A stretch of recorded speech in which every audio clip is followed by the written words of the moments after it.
Bienvenue à Question Directe, bienvenue sur ITV. Nous sommes aujourd'hui avec M. Alassane Nia. Alassane Nia est spécialiste de la gouvernance publique et des réformes institutionnelles et qui travaille depuis une dizaine d'années dans l'accompagnement des États ACP, Afrique, Caraïbes, Pacifique et dans la mise en œuvre de réformes et politiques publiques. Monsieur Nia, merci d'avoir accepté notre invitation. Le nouveau gouvernement du Sénégal a mis en place un référentiel qui s'appelle Sénégal 2050. Vous, en tant qu'économiste, en ayant lu ce référentiel, quelle est la première appréciation que vous en avez? Merci beaucoup, M. Diop, de m'offrir l'opportunité d'échanger avec vous, mais également avec vos téléspectateurs. Il est vrai que la nouvelle vision qui a été présentée par le nouveau gouvernement, en tant que référentiel donc, des politiques publiques, soulève de la part de, je dirais, de certains, un certain nombre de questions sur lesquelles donc, on aura l'occasion donc, de revenir. Mais ce qu'on peut dire, dans un premier temps, c'est que le Sénégal avait besoin d'opérer une rupture quant à la manière dont le pays est géré sur le plan économique, mais également sur le plan social. Alors, le gouvernement a mis en place une vision qui repose sur un diagnostic qui a été fait, sur la base duquel il y a une série de mesures qui ont été proposées, notamment pour tenir compte donc de l'approche économique que le Sénégal doit avoir, pour tenir compte également du modèle social dont le pays devrait fonder donc sa politique sociale, mais également un certain nombre de points liés notamment à l'agriculture, à l'industrialisation, etc. Alors, je dois avouer que cette vision qui repose sur une contribution donc d'un cabinet de la place, mais également sur le travail fait par donc le ministère de l'économie, apporte un certain nombre de, je dirais, d'innovations. Au nombre de ces innovations, on peut citer par exemple le financement des politiques publiques, en tout cas la volonté du Sénégal de financer ces politiques publiques à partir des ressources internes, mais également à partir, je dirais, du secteur privé national. On peut saluer cette démarche, qui est une démarche novatrice, mais c'est une démarche qu'il faut envisager avec beaucoup de précaution. Pourquoi? Parce que si on envisage les 18 000 milliards sur lesquels le Sénégal veut fonder le financement donc, de ses politiques publiques sur les 5 prochaines années, ce qui veut dire que, en dehors des ressources publiques que le gouvernement du Sénégal compte mettre sur la table, l'État souhaite se reposer sur le secteur privé national. Or, si on regarde aujourd'hui les difficultés traversées par le secteur privé national, on risque d'arriver dans une situation où l'État n'aura pas les moyens de sa politique. Voilà un exemple qui montre à la fois l'innovation voulue par le gouvernement, mais je dirais les risques liés à cette innovation. Parce que tout le monde sait que le secteur public national, le secteur privé national n'aura peut-être pas les moyens de financer, surtout que l'État du Sénégal se propose de financer 60% ou 65% à travers son budget et consacrer le reste à travers donc, des partenariats publics-privés, mais à 90% par le secteur privé national. Donc, je pense que c'est une option qu'on peut d'une certaine manière saluer, qu'on peut d'une certaine manière sur laquelle on peut travailler, mais je pense que le risque de se retrouver dans une situation où l'État risque de mettre en place des projets et des programmes sans pouvoir avoir finalement les ressources de pouvoir donc, les financer. Donc ça, c'est vraiment l'un des risques. L'autre... Quels sont ces risques avec le secteur privé national? Est-ce que c'est parce qu'il n'a pas assez solide pour pouvoir financer le développement? Bah, le secteur privé national est confronté à beaucoup de difficultés. Beaucoup de difficultés liées déjà à l'accès au financement. Nous savons que les banques, le modèle public, ou en tout cas le modèle économique des banques sénégalaises obéit exactement au modèle que nous avons dans la sous-région pour les pays de l'UEMOA. Et nous savons que les banques qui doivent financer l'économie de façon générale dans les pays ne le font pas. Le Sénégal n'échappe pas à cette tendance et à cette réalité que nous voyons donc dans les différents pays au sein de l'espace UEMOA. Donc ça, c'est un problème majeur. Le deuxième problème auquel le secteur privé national est confronté, c'est l'accès au marché. Puisque si vous enlevez le marché national sénégalais et dans une certaine mesure le marché régional circonscrit dans l'espace de l'UEMOA, il n'y a pas d'autres débouchés pour le secteur privé national sénégalais. Par conséquent, les moyens dont le secteur privé a besoin pour accompagner le développement économique du Sénégal à travers le choix qui est fait par le gouvernement pose problème. Si le secteur privé n'a pas les moyens de pouvoir accéder à des financements, ni de pouvoir jouer son rôle dans le cadre de marché régional, puisque le Sénégal à lui seul n'est pas un marché suffisant. Donc si on a un secteur privé qui n'a pas les moyens de pouvoir accéder non seulement à des financements, parce que les banques ne jouent pas le jeu, ni à un marché international, ça pose le problème donc, du financement et du choix qui a été fait par le gouvernement. Est-ce qu'il faut une réforme bancaire pour que les banques puissent financer davantage? Est-ce que l'État a les moyens de compter les banques à financer le développement? Oui, mais les banques au Sénégal sont trop frileuses. On sait qu'aujourd'hui, les taux par lesquels les banques parviennent à avoir des ressources financières sont des taux exorbitants venant de la part de la banque, la BCEAO. L'autre source de financement des banques, c'est l'épargne. Or, le taux d'épargne au Sénégal est extrêmement faible, puisque les gens n'ont pas les capacités d'épargner sur le long terme. Or, on sait que dans tous les pays du monde, en tout cas les pays développés fondent le financement des banques à travers trois piliers. Vous avez donc les banques centrales qui prêtent des fois, même à des taux négatifs. Rappelez-vous par exemple quand il y a eu la crise de la zone euro avec la crise des subprimes, avec la crise de la dette grecque, la Banque centrale européenne, pour justement soutenir les banques, avait même décidé de prêter à des taux négatifs. Or, au Sénégal, on se rend compte que, par exemple, les banques commerciales, elles reçoivent des ressources financières de la part de la BCEAO, mais à des taux qui sont assez élevés. Deuxièmement, comme je disais, pour donc les différents pays, la deuxième source de financement des banques, c'est l'épargne. Vous avez une politique qui est accompagnée par les États sur l'épargne à long terme des citoyens, ce qui permet aux banques d'avoir quasiment de l'argent gratuitement. Troisième source, c'est le marché. Si vous avez par exemple une notation qui vous permet d'accéder à des ressources financières sur le marché à des taux de 0,1%, à des taux de 0,5%, cela vous permet de répliquer le modèle et de financer l'économie. Or, nous, dans notre cas, nous n'avons pas beaucoup d'épargne permettant de financer les banques. Le marché financier, qu'il soit régional, qu'il soit international, est assez onéreux pour les banques, puisque vous avez vu la dernière fois que le Sénégal a emprunté sur les marchés internationaux, on était à 6,8%. Alors imaginez les banques. Puisqu'on sait que l'État a beaucoup plus de crédibilité, par exemple, que les banques, si l'État du Sénégal parvient à se faire financer sur les marchés d'eurobond à 6,8, vous imaginez quel est le taux qui serait appliqué aux banques. Donc quand vous faites la conjonction de ces trois éléments, cela crée une certaine forme de frilosité au niveau des banques qui, en réalité, en général, ne veulent pas prendre beaucoup de risques s'agissant donc du financement des entreprises. Et le secteur privé se trouve malheureusement dans une situation de vulnérabilité parce que il n'est pas accompagné ni par l'État de façon générale, ni par les banques qui devraient justement jouer ce jeu. Et dans ces conditions, quand vous tenez compte de tous ces paramètres, considérez que les banques nationales, ou en tout cas le secteur privé national, pourra accompagner le financement. Pour moi, c'est un vœu qui est louable, qui est pieux, c'est un choix qui est, je dirais, judicieux, qui est courageux, mais le risque, il est là, il est réel. Mais puisque quand on au-delà du vœu, il y a les réalités qui sont là, qui vont rattraper peut-être le projet par rapport à cette question bien précise. Et si on arrive à cette impasse aujourd'hui, que le privé national n'arrive pas à couvrir les 40% de financement, qu'est-ce qu'il faut faire? Ben, ce qu'il faut, c'est d'ouvrir les opportunités à tous. Vous avez ce qu'on appelle les IDE, les investissements directs étrangers. Je pense qu'il faut que l'État du Sénégal réfléchisse. Non pas seulement, il est vrai que promouvoir le secteur privé national est une démarche qui est extrêmement louable, qu'il faut saluer, mais je pense qu'il faut le faire dans le cadre d'un partenariat international. Qu'est-ce que cela veut dire?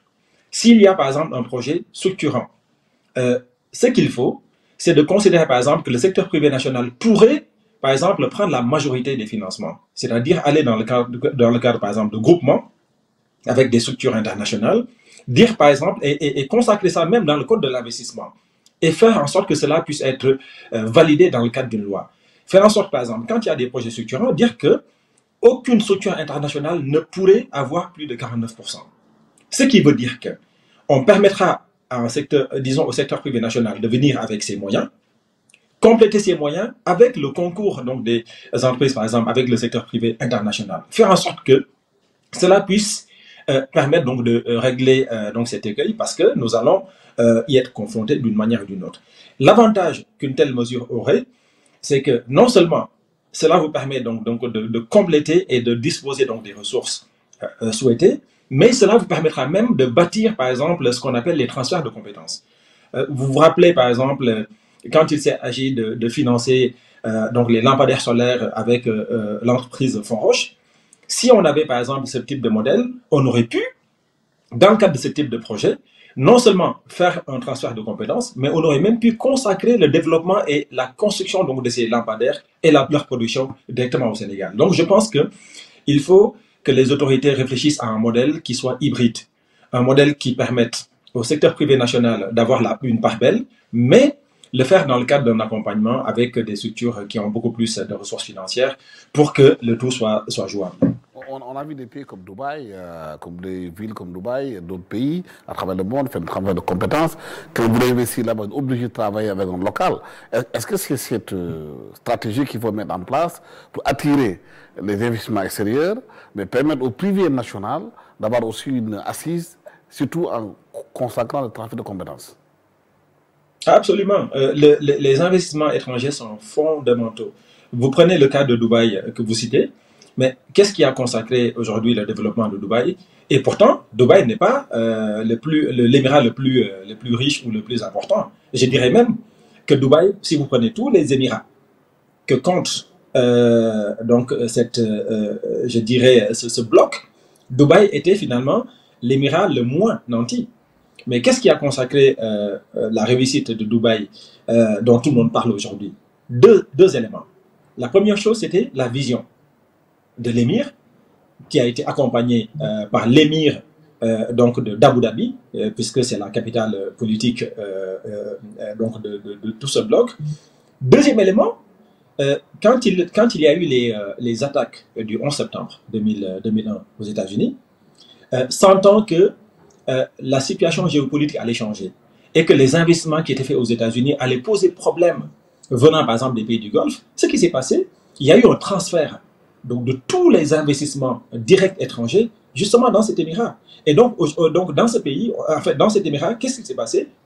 On a eu une jonction donc d'une situation politique et d'une situation géopolitique donnée, donc à travers notamment donc le 11 septembre, avec tout ce que ça impliquait, et donc la vision d'un émir. Et donc c'est la jonction de ces deux éléments qui a permis justement à Dubaï d'être aujourd'hui ce qu'il est. Et tout le monde salue ce modèle. Donc je pense que si le Sénégal parvient, à travers donc, la nouvelle politique que les autorités veulent mettre en place, faire une sorte de jonction entre les investissements qui pourraient provenir donc des IDE, des investissements directs étrangers, plus le secteur national dans le cadre d'une politique de contenu local. Il est vrai qu'il y a une loi qui a été votée il y a 2-3 ans dans ce sens, mais je crois que cette loi doit être révisée pour donner davantage de substance stratégique donc, à ce contenu. Donc je pense que si on parvient à joindre les deux, le Sénégal pourra non seulement financer l'ensemble des projets dont il est question pour les 5 années à venir, mais cela permettra de bâtir, et c'est ça le plus important en définitive, parce que même si on parvient à financer par exemple des projets, le plus important, c'est qu'on parvienne à maintenir la compétence à partir de laquelle on peut répliquer par exemple ces modèles sur place. Donc l'exemple de Dubaï que vous citez, pour moi est un excellent exemple, et je pense que le Sénégal devrait s'inspirer donc de ce modèle en ouvrant au secteur privé international, mais en consolidant les assises du secteur privé national sénégalais. Le Sénégal a commencé récemment à exploiter son gaz et son pétrole, surtout le pétrole qui a commencé. Est-ce que c'est peut être un levier important pour le pays, pour lever des financements, financer des projets durables? Absolument. L'exploitation du gaz et du pétrole au Sénégal doit se faire dans le cadre d'une véritable stratégie. Puisque si ces deux ressources sont exploitées sans une stratégie de diversification de l'économie sénégalaise, cela pose problème. Vous n'êtes pas sans savoir que le gaz et le pétrole permettent le développement de 38 industries différentes. Ce qui veut dire qu'on ne doit pas seulement, si je prends l'exemple du pétrole, on ne doit pas seulement envisager l'exploitation du pétrole à l'aune de son exportation dans les pays, et la même réflexion vaut pour le gaz. Ce qu'il faut, c'est que les autorités nouvelles qui ont fait vœu de localiser et de relocaliser, ce qui est une stratégie intéressante. Il faudrait que ce vœu soit accompagné par une véritable stratégie permettant, dans le cadre de l'industrialisation du Sénégal, faire reposer cette industrialisation sur 2 piliers essentiels. Le premier pilier étant ce qu'on appelle l'industrialisation par substitut d'importation.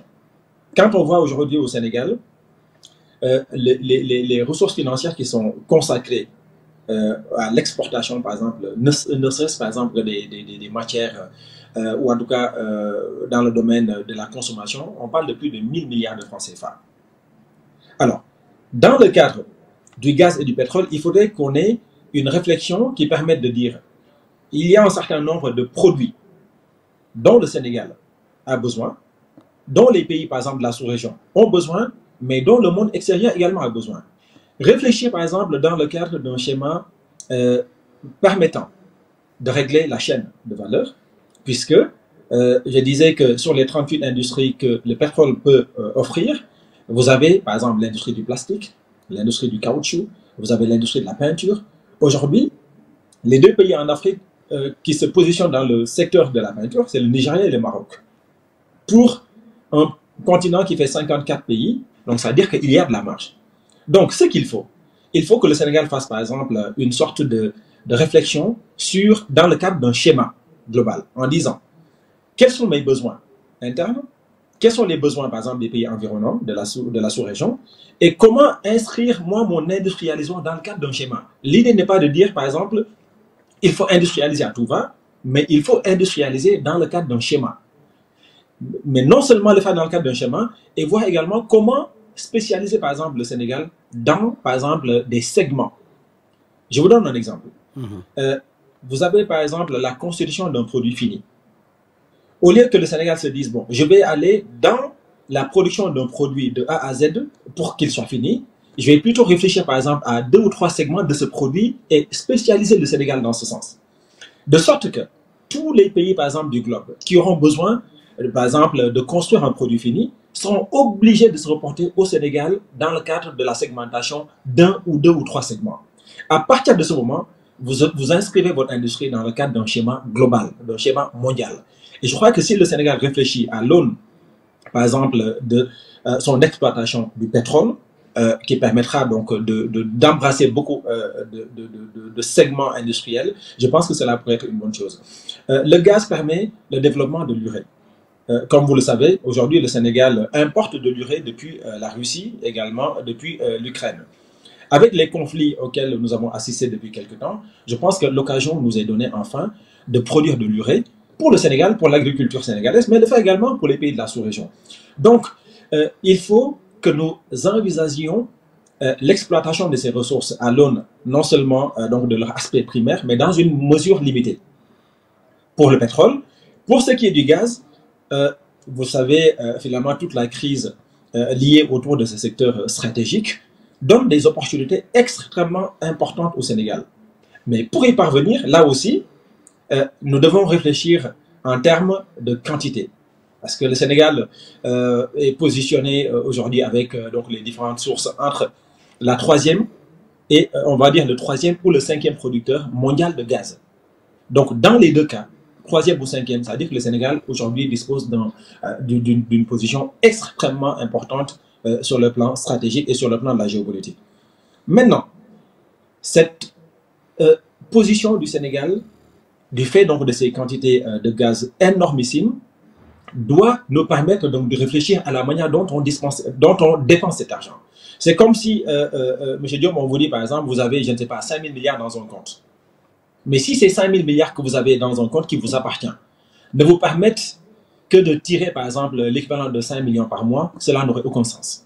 Donc il faut réfléchir de façon stratégique à la manière dont on peut faire usage donc, de ces ressources gazières ce qui permettra donc de pouvoir financer non seulement le développement du Sénégal, mais permettre également demain, quand le Sénégal devra par exemple faire de nouvelles explorations dans le secteur du gaz ou du pétrole, au lieu de passer maintenant par des géants, le Sénégal pourra par lui-même, à travers à travers Petrosen, la société africaine de raffinage, à travers des structures internes, porter lui-même donc ce type de projet. Donc je pense que nous avons là l'occasion d'avoir des ressources financières, mais ces ressources financières ne doivent pas seulement consacrer des politiques publiques, elles doivent permettre de positionner le pays au plan stratégique demain dans le cadre donc de la prospective, dans le cadre de l'exploration, dans le cadre de développement donc de nouveaux gisements, puisque le Sénégal compte pas mal de gisements, et pour l'instant, il s'agit d'exploiter seulement quelques-uns de ces gisements. Donc, je crois que nous avons l'occasion de positionner le Sénégal comme étant un acteur majeur, et on ne peut pas se permettre de rater donc cette opportunité. Est-ce qu'avec le gaz sénégalais, le Sénégal peut prendre le modèle marocain? On a vu comment les Marocains, avec l'OCP, l'Office marocain des phosphates, a porté aujourd'hui pratiquement toute l'économie marocaine, les banques, un peu partout, même les universités. Quand vous allez au Maroc aujourd'hui, à une ville qui s'appelle Bengarir, pratiquement les Marocains ont mis d'abord une université qui rivalise avec les plus grandes universités du monde. Est-ce que le Sénégal doit s'inspirer de ce modèle pour financer son économie? Je crois qu'ils sont des modèles. Et je suis content que vous citiez le Maroc, un pays que je connais très bien, pour l'avoir visité tellement de fois dans le cadre d'une réforme que je menais dans ce pays. L'autre pays, il s'agit de Singapour. Voilà deux pays, je pense, qui peuvent servir de modèle pour le Sénégal. Mais il faut savoir que l'exemple que vous venez de donner, s'agissant du Maroc, est un exemple qui s'inscrit dans une vision beaucoup plus globale. C'est une vision qui a été portée par le roi Mohamed VI à son arrivée. Et en réalité, ce que l'OCP a fait n'est qu'une sorte de déclinaison de la vision du roi, qui a été mise en œuvre de façon méthodique. Il faut savoir que le modèle marocain a mis en avant toute chose une libéralisation de l'économie.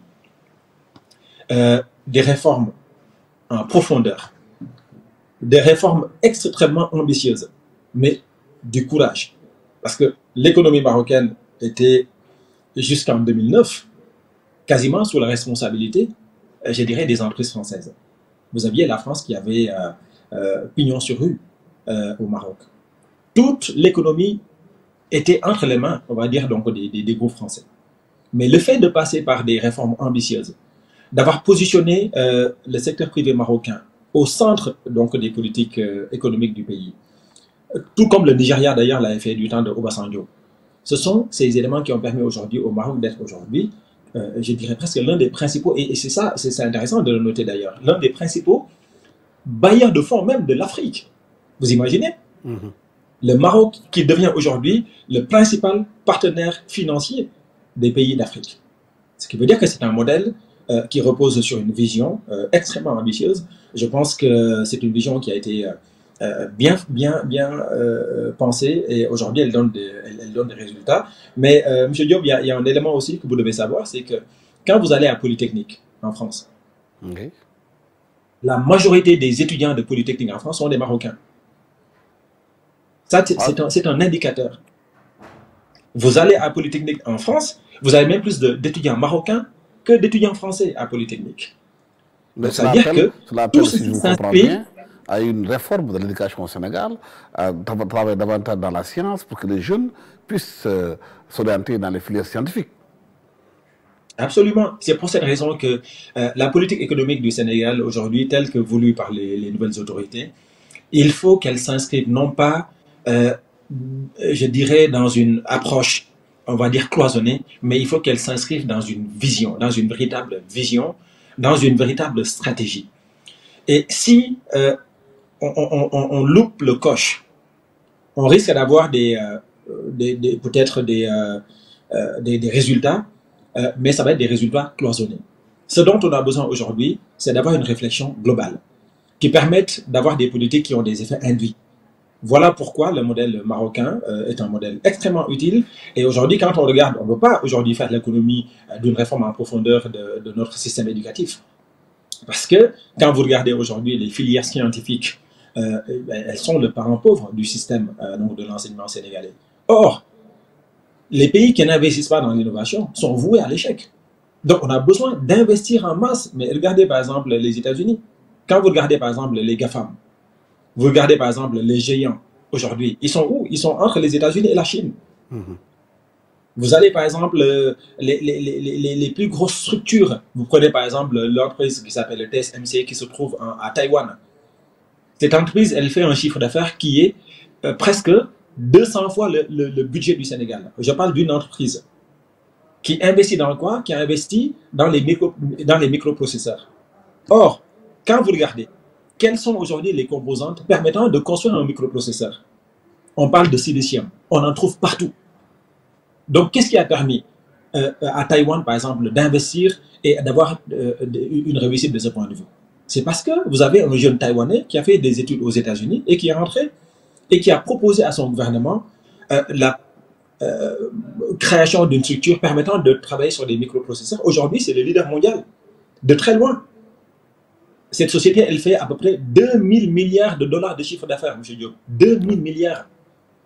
Et quand vous ramenez le budget du Sénégal en dollars, on parle de combien? On est à peu près à 9 milliards de dollars. Vous posez la question importante qui concerne le Sénégal, c'est la diaspora sénégalaise. Vous-même, vous êtes l'une des incarnations de la diaspora sénégalaise. Vous êtes à l'extérieur, vous travaillez plus pour l'extérieur que pour votre propre pays. Les gens ne comprennent pas pourquoi, justement, au Sénégal, il n'y a pas eu une réflexion pour prendre les intelligences sénégalaises, les fédérer, pour qu'ils viennent participer au développement du pays. Oui, absolument, vous avez raison. La diaspora sénégalaise joue un rôle essentiel. Mais je pense qu'il manque à nos autorités une stratégie vis-à-vis de la diaspora. Et je rappelle que la diaspora, c'est 10% du PIB. La diaspora sénégalaise, c'est 10% du PIB. Et quand vous regardez ça, quand vous ramenez ces 10% du PIB en termes de contribution budgétaire annuelle, on parle de presque 2000 milliards, donc c'est presque le tiers du budget sénégalais. Mais je crois que il n'y a pas encore suffisamment de réflexion autour de l'utilisation qu'on pourrait faire, l'utilisation économique qu'on pourrait faire de la diaspora. Pour l'instant, la diaspora sénégalaise, elle est reléguée, à mon sens, un peu trop à une utilisation sociale du Sénégal, puisque elle intervient, on va dire, un petit peu comme un amortisseur social à travers donc les transferts de fonds qui sont faits en direction des familles, etc., pour pallier les carences de l'État sur le plan social. Mais je pense que les autorités gagneraient à utiliser la diaspora comme étant un investisseur, parce que un acteur qui vous permet d'avoir quelques 2000 milliards par an, je pense qu'on peut en faire un véritable acteur sur le plan économique. Puisque quand vous prenez l'ensemble des investisseurs au Sénégal, les investisseurs étrangers, l'ensemble des partenaires techniques et financiers au Sénégal, quand vous ramenez le stock de leur appui au Sénégal, cela ne fait même pas donc le montant dont on parle. Donc la diaspora est un véritable acteur, donc je pense qu'il est utile qu'une réflexion soit menée dans ce sens, permettant vraiment de lui donner les opportunités, comme d'ailleurs l'Éthiopie l'avait fait. L'Éthiopie avait voulu investir dans un projet de barrage qui coûtait 5 milliards, mais elle a fait appel à sa diaspora et à une contribution des uns et des autres dans le pays, et cela n'a pas coûté un seul centime à l'Éthiopie en termes d'endettement. Donc je pense que les Sénégalais, partout à travers le monde, sont caractérisés par leur attachement, leur amour pour le Sénégal. Je pense que si on parvient à canaliser cette diaspora autour de véritables stratégies d'investissement sur des infrastructures, par exemple, essentielles, je crois que cela pourrait être absolument utile pour les Sénégalais. Donc vous avez parfaitement raison. C'est une approche que je soutiens, mais il faut que le gouvernement puisse avoir cette idée et qu'il puisse la matérialiser donc, dans le cadre d'une véritable stratégie. Vous êtes l'un des exemples des diasporas sénégalais qui travaillent entre Bruxelles un peu partout en Europe et dans les pays pour surtout les économies, travailler sur les économies. Est-ce que vous avez essayé, vous, de venir au Sénégal, de participer à justement cette vision économique? Oui, alors nous avions tenté, puisque ça c'est peut-être l'autre casquette me concernant, nous avions, il y a de cela 3 ans, réfléchi à la création d'un parti politique qui s'appelle Djital Waref, le devoir en mouvement. L'objectif pour nous était de donner notre contribution au développement économique du Sénégal. Donc nous avons tenté de le faire et j'étais même candidat à l'élection présidentielle donc de 2024. Malheureusement, donc les parrainages sont passés par là et bon, notre dossier n'a pas pu être validé. Mais en tout cas, nous avons essayé d'apporter notre contribution et cette volonté est toujours présente. Donc je suis ravi de vous dire que quand la vision 2050 a été présentée par les nouvelles autorités du Sénégal, nous avons pris note par rapport à tout ce qui a été donc décliné en termes de vision, en termes de plan, en termes de stratégie. Nous avons pris des notes et dans la perspective d'apporter notre concours donc à ce document, à cette vision, qui porte un certain nombre de lacunes, donc nous avons décidé d'écrire un ouvrage qui est en cours de finalisation, qui sera une contribution à la réflexion et donc que nous allons soumettre au président de la République, au Premier ministre, pour justement donc les aider à pouvoir matérialiser cette vision et en faire une réussite. Je vous donne un exemple sur l'inflation. Dans la vision 2050, l'inflation a été définie comme étant un souci au point que la stratégie est de limiter l'inflation à 2% pour les 5 prochaines années. Alors, de prime abord, en réfléchissant à cette formule, on pourrait considérer que c'est quelque chose de positif. Mais c'est une erreur. Pourquoi? Parce que quand vous êtes dans un contexte démographique jeune, le Sénégal, 75% des Sénégalais ont moins de 35 ans. Donc l'inflation doit devenir un instrument au service de la politique économique. Par conséquent, limiter l'inflation à 2%, en fait, revient à se tirer une balle dans le pied. Mais le Sénégal est allé dans cette direction. Pourquoi? Parce que c'est un des critères de convergence que les pays de l'UEMOA utilisent. Or, ces critères de convergence sont des éléments qui sont d'inspiration française. Et quand on regarde le contexte démographique français, il n'a rien à voir avec celui du Sénégal. Dans un contexte vieillissant où vous avez une part importante de la population qui sont donc des personnes du troisième âge, des retraités, lutter contre l'inflation a beaucoup de sens. C'est valable en France, c'est valable en Belgique, c'est valable en Allemagne, etc. Mais dans un contexte sénégalais, c'est l'inverse qu'il faut faire. Avoir une politique de gestion de l'inflation intelligente, permettant non seulement de dynamiser l'économie, mais permettant également d'avoir un levier important sur la dette. Je vous donne un exemple.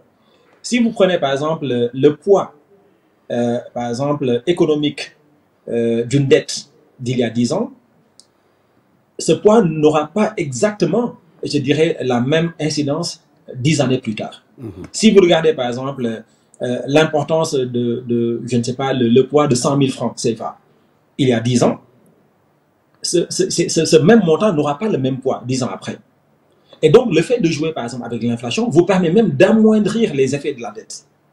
Donc, quand vous luttez contre l'inflation, en réalité, vous êtes même en train de donner du crédit à la dette. Or, on sait que le service de la dette au Sénégal aujourd'hui croule sous le poids donc des intérêts qui sont payés, mais également des capitaux qui sont payés. Donc, je pense que avoir une politique intelligente, par exemple, de l'inflation, permettra aujourd'hui à l'État du Sénégal de pouvoir même jouer sur les services de la dette. Donc, je pense que ça, c'est un exemple, par exemple, que je voulais donc indiquer, qui sera développé donc, dans l'ouvrage et qui sera communiqué aux différentes autorités en guise de contribution. Et donc, voilà. Mais vraiment, pour vous répondre, notre volonté de contribuer au développement du Sénégal est plus que jamais donc active et elle est plus que jamais, elle se précise de jour en jour et nous allons continuer dans cette direction. Voilà, merci infiniment Alassane Niang. Je rappelle que vous êtes spécialiste de la gouvernance publique et des réformes institutionnelles, que vous travaillez depuis une quinzaine d'années dans l'accompagnement des États ACP, Afrique, Caraïbes, Pacifique, dans la mise en œuvre de réformes politiques et publiques. Vous étiez aussi, vous étiez candidat à l'élection présidentielle de 2024, vous avez été recalé par les parrainages, mais vous travaillez beaucoup sur l'économie, sur les réformes qu'il faut apporter. Merci d'avoir été avec nous sur ce plateau de ITV. Merci à toute l'équipe technique qui m'a accompagné pour la réalisation de cette émission. Merci, au revoir.